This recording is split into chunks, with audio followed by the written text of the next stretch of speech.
پی ټی آی نوجوانانو ته دا درخواست کوم، سیاست کوئ، اختلاف کوئ، خو یاد ساتئ علماو سره د نفرت نه ځان وساتئ، دشمنۍ نه ځان وساتئ. الله رب العالمین قرآن کریم کې یو واقعي طرف ته اشاره کوي.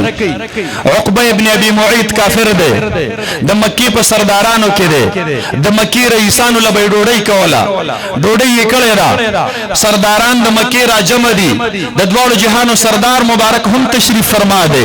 نبی کریم صلی الله علیه وسلم ډیر حکیم او هوښیار انسانو، د خوراک نه انکار وکړو، وی الو به ډوډۍ خورم. عقبه چې تر څو تا کلمه نه ویلي، عقبه په یو دوه کې حیران شو، کو کلمه ویم د پلار نیکه کفر مې پاتې کیږي، کو نه ویم نبی علیه السلام را نه وږې پاسي.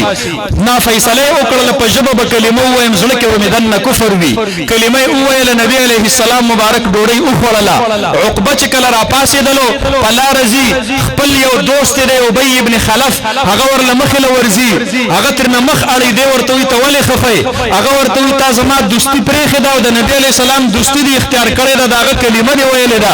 دی ورته وایي نه، ما د مجبورۍ د لاسه کلمه ویلې ده، هغه مې اوس هم نه دی خوښ. د خپل غلط ملګری او خراب دوست ابی ابن خلف ورته وایي الو به مې پتا یقین راشي چې تر څو دې د نبي مهربان په مخ باندې ټوکاڼې نه ټوکلي. استغفر الله العظیم. دی د دغه غلط ملګري د ملګرتیا د وجې نه د نبی علیه السلام مبارک په مخ باندې ټوکاڼو تکله کتا، هغې ته تیار شو، نو په لاره را روان دی.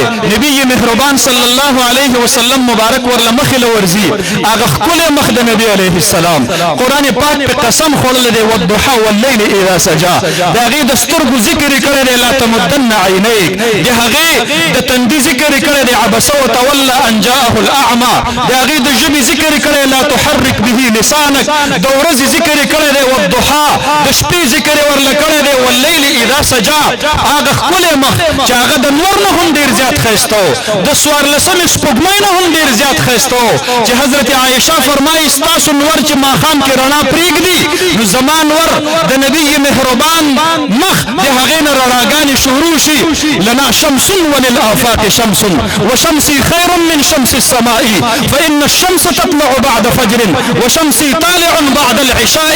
هغه ښکلی او ښایسته مخ دې عقبه د خپل غلط ملګري د وجې نه هغې ته ټوکاڼې وټوکلې.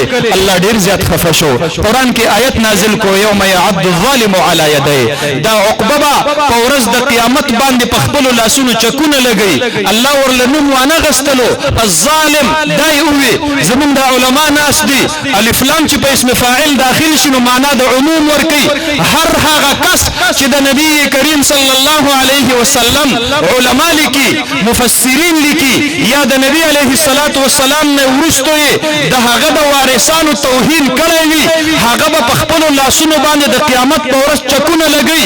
یقول وایي به یا لیتنی اتخذت مع الرسول سبیلا، ای کاش ما د نبی علیه السلام دا لاره دا مې نه وی پرېښې، دا مې اختیار کړی وی.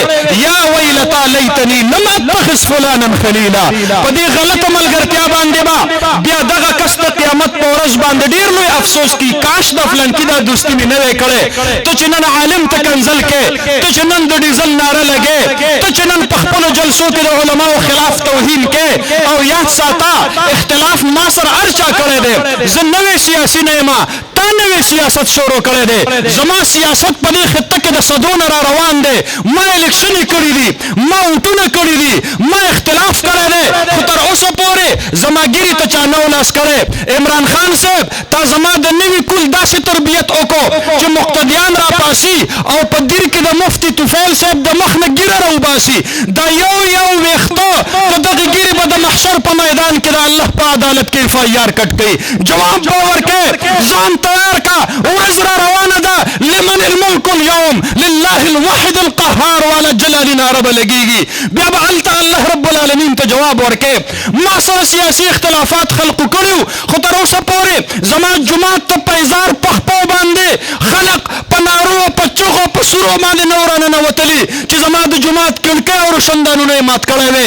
دا ستا د تربیت نتیجه ده چې په دیر کې یو جومات ته جامع مسجد ته ستا کارکنان ورننوتل. د جومات د کړکو څه ګناه وه چې ماتولې، د جومات د شیشو څه ګناه وه چې ماتولې. تا امام سره اختلاف دی، جومات بې حرمتي ولې کوې؟ تا دا د سیاسي اختلاف په وجه باندې مسجد نبوي شریف تا معاف نکو، تا چې د پاکستاني وفد خلاف نارې لګولې، تا به د سعودي د جدې په ایرپورټ باندې لګولې وې، تا به د هغې په هوټل باندې لګولې وې، خو تا به د مدینې د جانان خواته بېهوده نارې دا به دې نه لګولې.